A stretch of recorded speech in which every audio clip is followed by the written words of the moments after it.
everybody, this is Stalker 13R with Team Able, Team Anything But Last, bringing you another average everyday game.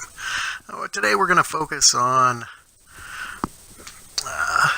that map positioning, that team strategy.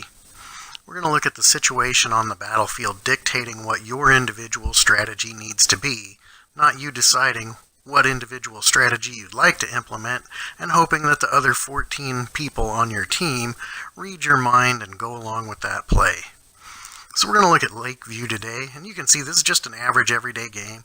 This is not an outstanding game in a Hellcat by any means, but our focus on the channel is how to have a better game every game. So this team deploys in pretty much the worst configuration compared to the ideal strategy for the map that you can. Yet as you see, we still managed to pull out a win because we adjusted our strategy to the situation that is on the battlefield rather than trying to make it into what we want to be, except for one guy. And I'm going to show you a little bit of that.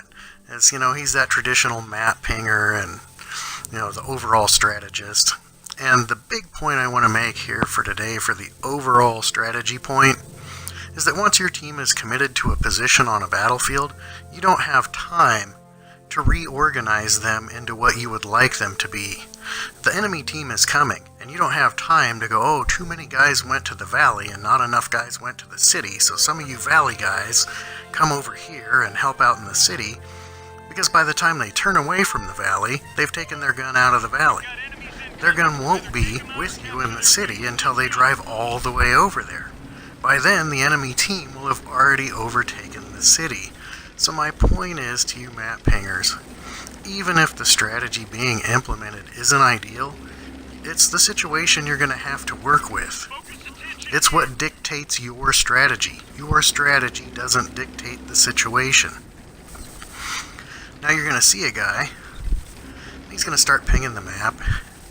And I'll bring that up in a second. We've moved into a typical spot here with the Hellcat. We're going to spot some targets. We're going to shoot some targets. And we're going to, as Stalker 13R likes to do, soften up that enemy before they get into the position of where the battle's really going to happen.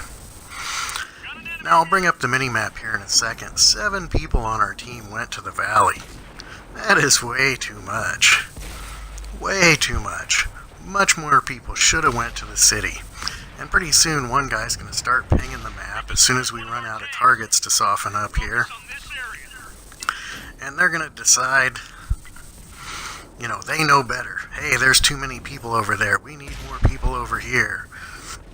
Well, at the end of this game, they barely had enough people to get it done as it was, and they could have used more of us over there probably, because they really didn't end up pushing until we won our flank, even though we didn't have the numbers, we didn't have the strength. But because, and look at that, you can see how many green dots are in the valley. Way too much. What are they up against? 3 light tanks that we can see? And they're calling to fall back? Why wouldn't you push through that gap? Push those 3 tanks, bully them with your HP and your big guns, and get them out of the way. But they didn't. It's the situation that we have.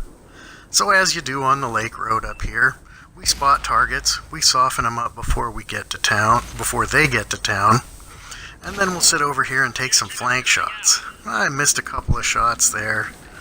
It happens. So I've got some fire coming in, and it looks like it's Prem rounds. I don't have any heartburn with anybody using Prem rounds. Real tanks carry Prem rounds, and they shoot them. So let them shoot them. One tip on that is you can change the currency that you pay for your premium rounds with. In your supplies, when you're loading up those premium shells, hit the Y button and you can switch it from gold, which costs you real money, to silver, which you earn in battle. So if I shoot somebody with a Prem round, which isn't very often, you can see I don't even have any loaded up here in the old Hellcat, which is something I need to look at changing. I think I've upgunned the gun since this game, and I finally got the 90. I'm still using the 76 here. So, we'll get that sorted out. But now you can see that one guy was pinging that there was way too many people in the valley and we didn't have enough in the city. But because we executed a good strategy over here and softened the enemy team up and then got into a position where we could flank fire, then we're actually able to win our flank over here, and I'm going to end up pushing on to the cap. So all of that map pinging, by the time they're in the wrong spot, they're already in the wrong spot. You don't want them to move. Why take their gun out of the game? If they're in the wrong spot and there's too many of them, by all means, let them win their flank quickly. And if you find yourself on the flank that has way too many people, instead of taking your gun out of the game, there you can see 3 heavies are getting stopped by a light tank and a medium. You know, what is with that? I don't get it. But it's what we've got to deal with. So I'm going to push on and take some of the pressure off by coming around the side. Still got a lot of my HP left. And I'm going to miss a shot, because why wouldn't you? And we're going to continue to work these guys. So hopefully we'll be able to take whatever pressure it is they feel they have and alleviate that. But again, if you find yourself on that flank that has too many people, win your flank quickly and then check your mini-map, because you're probably going to need to go back to base, because if too many people were on your side, not enough people were on the other side. And you're going to need to get back to your base to defend it. Now in this situation, they were holding on their flank, we had won ours, so we're going to push on to cap. And I saw a medium tank in here, and I thought if he was on the other side of this rock, I'd be able to proxy spot him. But I wasn't, and I'm about to take one in the back of the turret when he comes back around on me.